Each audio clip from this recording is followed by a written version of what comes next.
And furthermore, Your Grace, the children have not eaten since Tuesday. Miss Evangeline Sharp did not raise her voice. She did not need to. The ledger in her hands, his ledger, taken from his own steward's office without so much as a by your leave, spoke loudly enough. She held it open at a page dense with columns, and every figure on that page was a quiet indictment. Alexander Wren, the 6th Duke of Ashworth, stood in the center of his own library and found himself, for perhaps the first time in 31 years of living, at a complete loss for an opening line. Tuesday, she repeated, as though he had not heard. It is now Friday. I am aware of what day it is. Then you are ahead of your tenants, Your Grace. Several of them have lost count. She was not beautiful. He catalogued this fact with the detached precision of a man who had made a sport of cataloguing women. Her jaw was too square for fashion. Her brows were heavy and dark, and they made her look permanently suspicious, which, given her current posture, was less a flaw of physiognomy and more a matter of accuracy. She wore gray, not the silvered gray of the ballroom, but the dull, honest gray of a woman who could not afford to ruin her clothes and did not care if anyone noticed. And she was standing in his library, holding his financial records, and she had entered through the servants' corridor because the butler apparently was too terrified of her to refuse entry. Miss Sharp, he said, finding his footing the way a fencer finds his after stumbling, I confess I do not recall inviting you. You did not.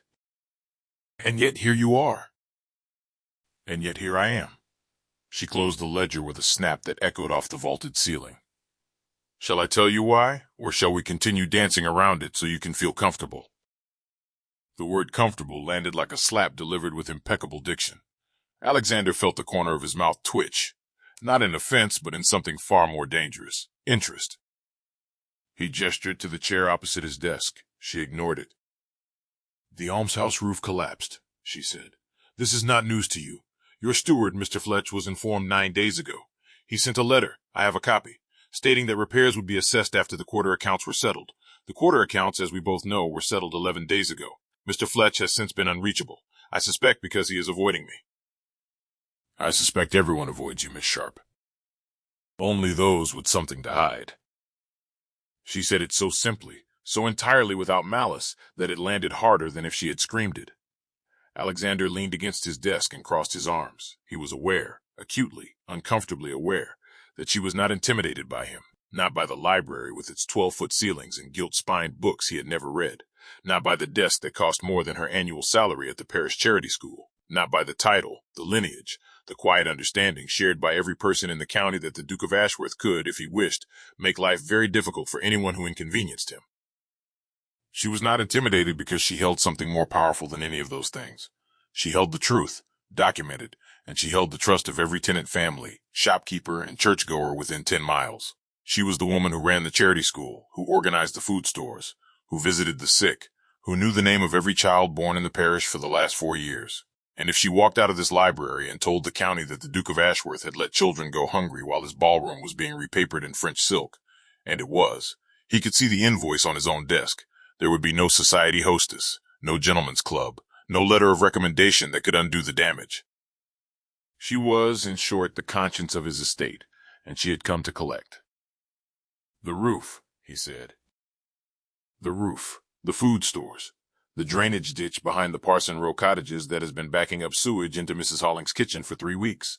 She ticked each item on her fingers. And the small matter of the schoolroom windows, which were promised in September and have not materialized, meaning the children are learning in a room that drops below freezing by November. It is October. Precisely my point. Alexander studied her. He was used to people wanting something from him. Money, patronage, an invitation, a dance, a night. He was used to the specific choreography of supplication, the downcast eyes and careful flattery. Miss Sharp performed none of it. She stood before him the way a solicitor stands before a judge, not begging, but presenting a case she fully expected to win. You think very little of me, he said. I think very little about you at all, Your Grace. You are rarely here. That landed too, because it was true. He spent 9 months of the year in London, and the 3 months he spent at Ashworth Park were largely devoted to shooting parties, house guests, and the kind of expensive idleness that society rewarded, and Miss Evangeline Sharp apparently did not. "If I may be direct," she began. "You have been nothing but direct since you appeared in my library like a particularly well-informed ghost." "You are a rake," she said. The word hung in the air between them. Alexander blinked. Not because the accusation was unfamiliar. He had heard it whispered, giggled, and sighed in every drawing room from Mayfair to Bath. But no one had ever said it to his face. No one had ever looked at him with those dark, unsentimental eyes and deployed the word like a medical diagnosis. "You are a rake." Not an insult, not flirtation. A statement of observable fact, offered with the same tone she might use to say you have brown hair or your drainage is inadequate.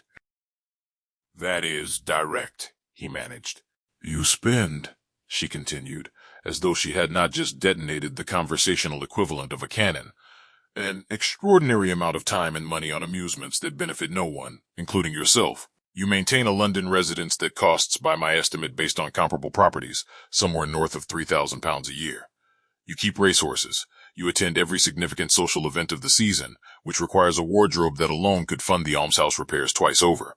And meanwhile, the estate that bears your name, that your tenants depend on for their survival, is managed by a steward who is either incompetent or corrupt, and you have not cared enough to determine which." She paused. Not for breath, for effect. "So yes, a rake. A man who rakes in pleasure and rakes out responsibility. The word is etymologically appropriate." Alexander stared at her. He was aware of several things happening simultaneously inside his chest, none of which he had authorized. There was indignation, certainly, the reflexive bristle of a man who had never been held accountable by someone who could not be dismissed, silenced, or charmed. There was shame, too, a thin, cold thread of it winding through his ribs, because everything she had said was factually supportable, and they both knew it. But underneath these expected reactions, growing with a steady, treacherous warmth, was something else entirely. He was captivated. Not by her appearance, though he was beginning to notice that her eyes, when animated by conviction, were a striking shade of dark amber. Not by her station, which was as far beneath his notice as society reckoned such things, but by the sheer, magnificent nerve of her, by the moral architecture of her argument, which was so soundly constructed that he could not find a single loose brick to pull, by the fact that she had walked into the most powerful house in the county and spoken to its master the way no one, not his mother, not his friends, not his string of carefully chosen mistresses, had ever dared. She had power over him. Not the borrowed power of beauty or social connection, but the unassailable power of being right. "Sit down, Miss Sharp," he said quietly. "I would prefer to stand." "I am sure you would. Sit down anyway, please." The please cost him something, and she saw it. He watched the calculation cross her face, not softening but assessing. She sat. The chair was vast, and she was not a large woman, and the effect should have diminished her. It did not. "I will look into the matters you have raised," he said. "When?" "Immediately." "Immediately meaning this afternoon, or immediately meaning you will write a letter to Mr. Fletch that he will ignore for another fortnight?" "Meaning," Alexander said, with the first genuine smile he had produced in months, "that I will ride to the almshouse myself within the hour, assess the damage, and authorize repairs before dinner. The food stores will be replenished from the estate larders today. I will instruct the kitchen directly. The drainage and the schoolroom windows I will need to discuss with a builder, but I will do so this week, not through Fletch." She watched him as he spoke. He could see her testing each promise against her experience of men who made promises, and finding, with evident surprise, that she believed him. "Why?" she asked. "Why what?" "Why now? I have written 4 letters. Your steward has received 2 delegations from the parish council. The vicar raised the matter at the Michaelmas dinner, which you attended. Nothing happened. Now I appear in your library and call you a rake, and suddenly you are riding to the almshouse within the hour. Why?" It was an excellent question. Alexander turned it over in his mind, aware that the honest answer was one he was not prepared to give, not to her, and possibly not to himself. "Because you came in person," he said, "and you made it impossible to pretend I did not know." "You already knew." "I knew in the way that one knows about the suffering of distant countries, abstractly, without consequence. He paused. You have made it concrete. Something shifted in her expression. Not warmth. She was not, he suspected, a woman who warmed easily, but a fractional reduction in hostility. The difference between a drawn sword and a sheathed one. I will hold you to every word, she said. I have absolutely no doubt. She stood. The interview, apparently, was concluded on her terms, as it had been conducted on her terms from the moment she materialized in his library. Alexander found himself standing as well, a courtesy he extended automatically to ladies of his acquaintance, but which felt, in this instance, like something more genuine. Miss Sharp. She stopped at the door. She did not turn fully, just angled her head, offering him her profile and one suspicious brow. You said you think very little about me at all, he said. I find myself hoping that might change. She looked at him then, fully, and he saw it, a flicker, quick as a candle guttering in a draught, of something that was not hostility and not approval and not anything she had planned to feel. She extinguished it immediately, but it had been there, and they both knew it. Good afternoon, Your Grace. She left through the servants' corridor, the same way she had come. Alexander stood in his library, surrounded by 12-foot ceilings and gilt-spined books he had never read, and thought, I have just been dismantled by a woman in gray wool, and I would very much like her to do it again. He rode to the almshouse within the hour. He told himself it was because he had given his word. This was true, but it was not the whole truth, and he was sufficiently self-aware to know the difference. The almshouse was worse than she had described. The roof had not merely collapsed, it had surrendered, sagging inward like the spine of a broken animal. Rain had been pouring through for over a week, and the interior was a wreckage of sodden plaster and mildewed bedding. 3 families were living in what remained of the functional rooms, the children pale and quiet in the way that hungry children become quiet, not from contentment, but from the conservation of energy.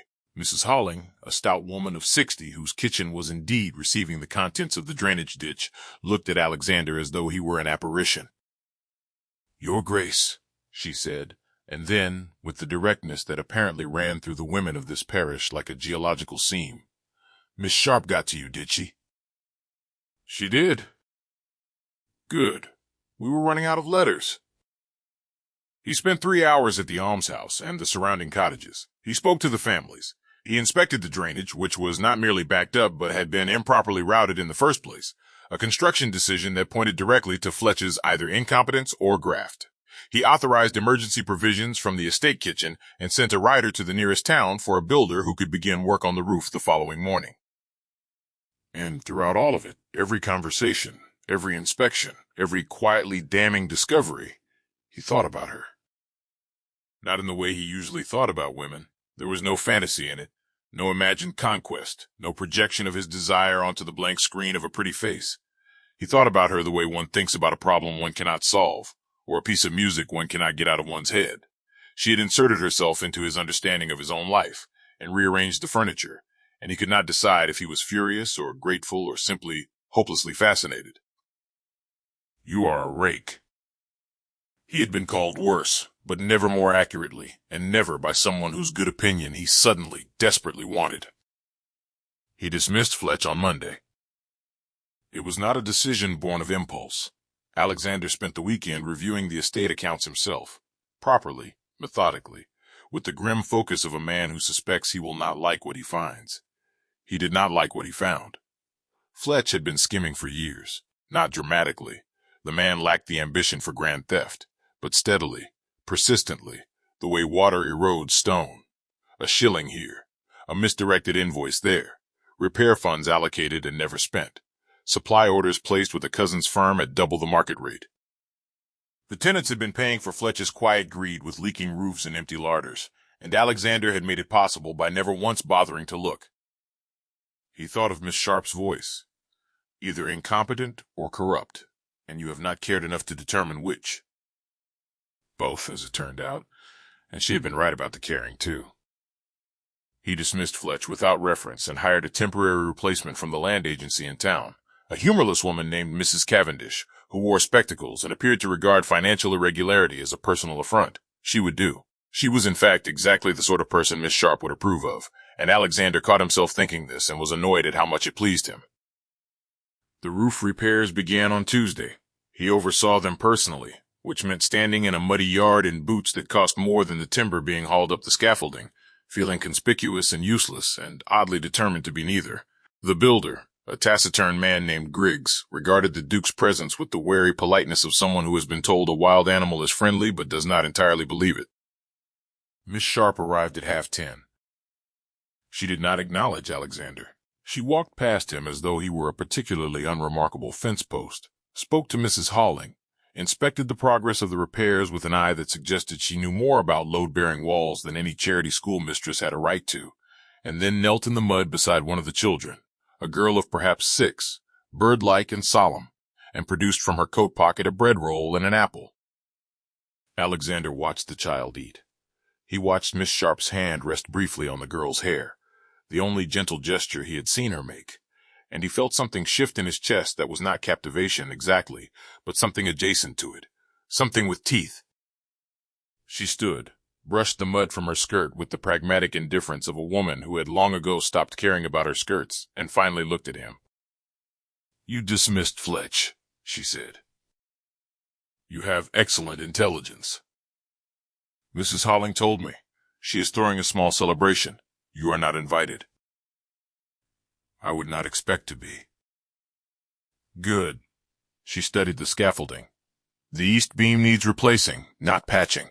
Griggs will tell you it can be patched. It cannot. I watched it bow during the last heavy rain."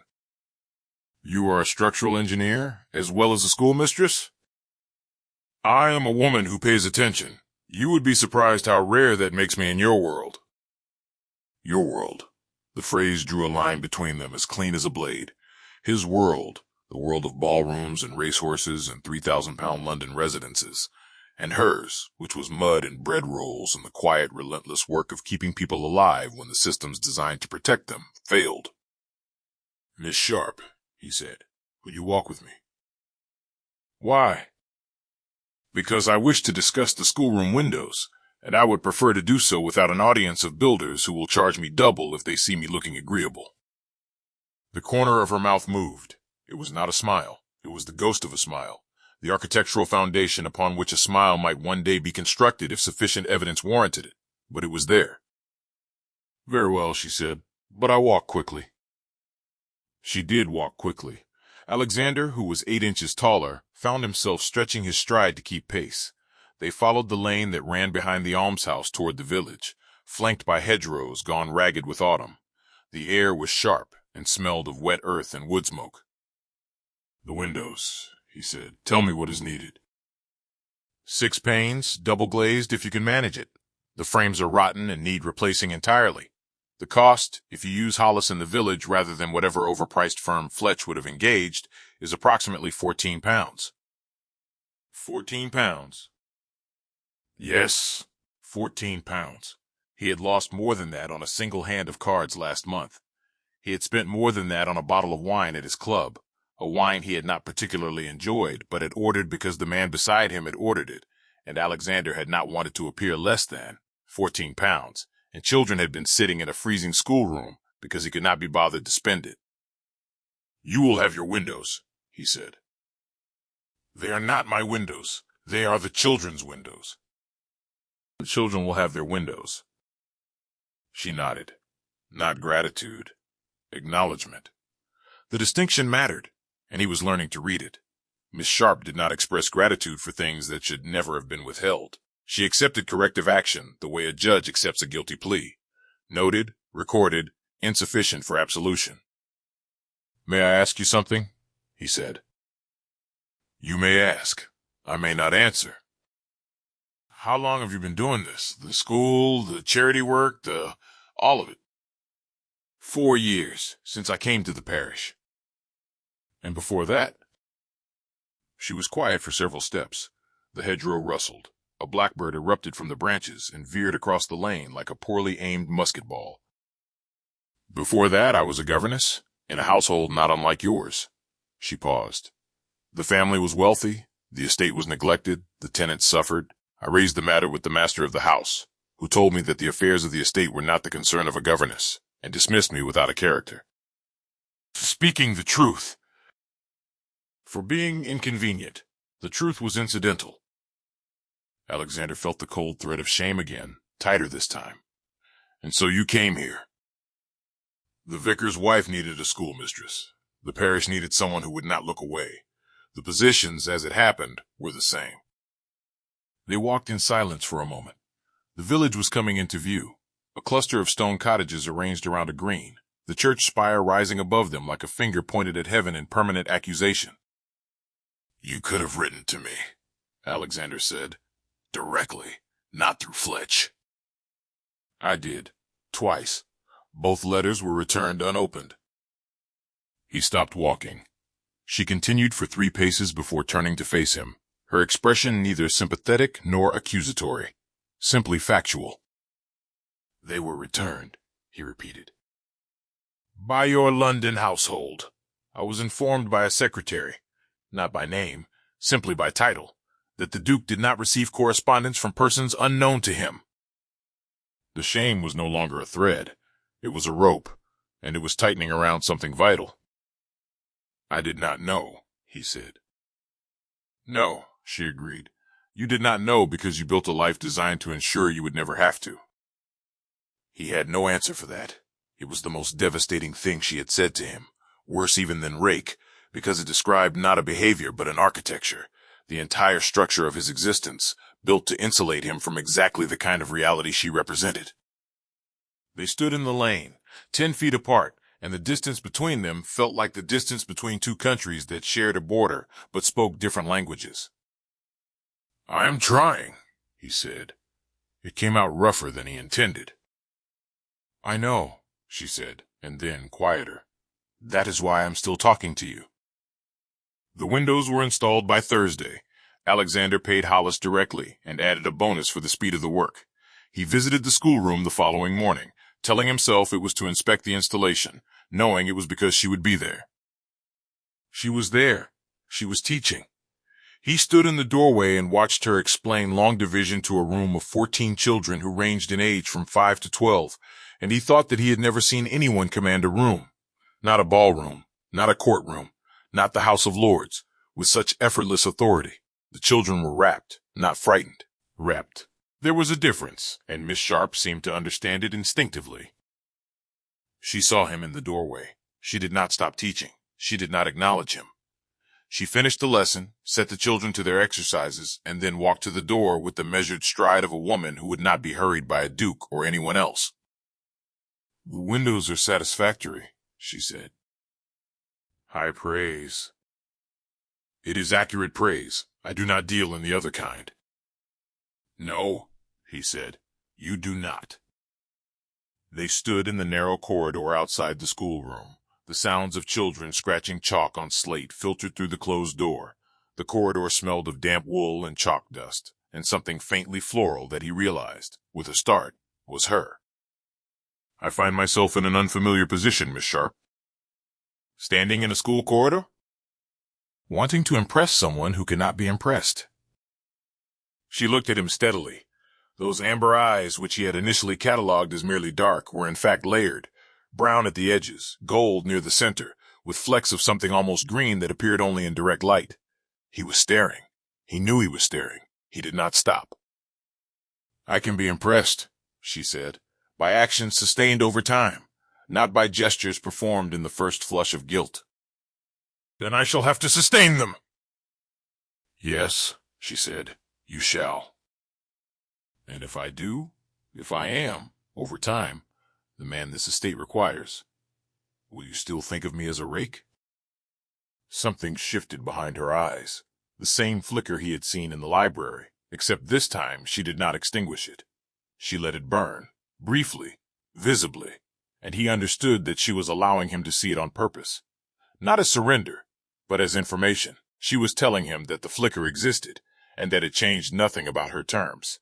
I think of you, she said carefully, as a man who has been given every advantage and wasted most of them. Whether that changes depends entirely on what you do next. Not today, not this week, over the months and years that these people will depend on you long after the novelty of guilt has faded. That is not an answer to my question. It is the only answer you have earned. She turned and went back into the schoolroom. The door closed. Alexander stood in the corridor, smelling chalk dust and something floral, and he understood, with the clarity of a man who has been handed a map to a country he desperately wants to reach, that she would never come to him. Not out of coyness, not out of strategy, but because her moral position required that he rise to meet her, and any shortcut would destroy the very thing that made her extraordinary. She was not playing a game. She was holding a standard, and the standard would not be lowered. He did not return to London that autumn.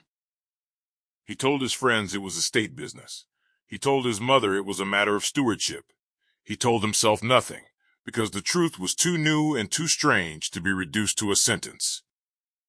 He repaired the almshouse. He fixed the drainage. He commissioned an audit of every account Fletch had touched and spent 3 weeks untangling the damage. He rode the estate daily, learning the names of tenants he had never met, the boundaries of fields he had inherited but never walked, the small, human geography of a place that bore his name and had been suffering his neglect. And he saw her, at the school, at the parish council meetings he now attended, at the almshouse where she still visited weekly. She did not soften toward him. She did not reward his efforts with warmth or approval or any of the tender concessions that the women in his previous life would have offered after far less. She simply observed, tested, noted. It drove him half mad. It also, he recognized, made him better. Not because he was performing for her, but because her refusal to be impressed by anything less than genuine change meant that only genuine change would do. She had made pretense impossible, and in the space where pretense used to live, something more durable was growing. The first time she smiled at him, actually smiled, with both sides of her mouth and a crinkling at the corners of those amber eyes. It was December. He had just spent 4 hours in the cold helping Griggs replace the east beam she had warned him about, and he was covered in sawdust and plaster and looked, he was certain, nothing like a duke.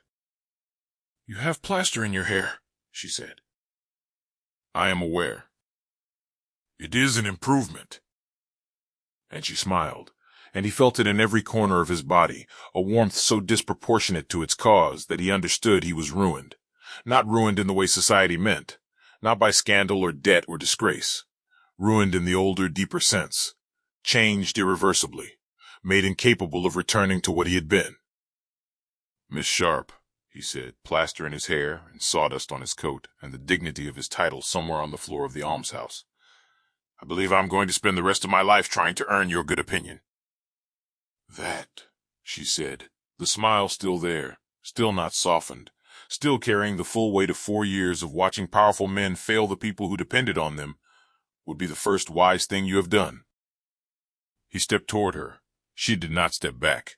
He reached out and took her hand, her bare, ungloved, work-roughened hand, and she let him, and the permission in that gesture was worth more than every conquest he had ever made. "I am still a rake," he said. "You are a recovering rake. The prognosis is cautiously optimistic." He laughed. He could not help it. And she, miracle of miracles, laughed too, a sound he had never heard from her, low and startled and real. He kissed her in the almshouse yard, in the mud, in December, with plaster in his hair and the sound of children playing in the repaired schoolroom behind them. She kissed him back, not gently, not with the practiced sweetness of the women he had known. She kissed him the way she did everything, directly, without apology, on her own terms. And when she pulled back, her hand still in his, her eyes still holding that steady, unsentimental fire, she said, "This changes nothing about the drainage on Parson Row. I expect the work completed by January." "Yes, Miss Sharp." "And you will attend the parish Christmas dinner, not as a patron, as a guest." "Yes, Miss Sharp." "And if you ever again allow a child on this estate to go hungry, I will not come to your library. I will go to the newspapers." "I would expect nothing less." She looked at him. He looked at her. The power between them had not equalized. It had not softened or shifted or found some comfortable middle ground. She still held the moral high ground, and he was still climbing toward her, and they both understood that this was not a flaw in their arrangement, but its foundation. He was a duke who had been brought to his knees by a schoolmistress in gray wool, and he would spend the rest of his life grateful for the fall. "Come," she said, releasing his hand with the brisk efficiency of a woman who had a school to run and would not be delayed by romance, however welcome. The east wall needs inspecting, and you are already filthy. He followed her. Of course he followed her. He suspected he always would.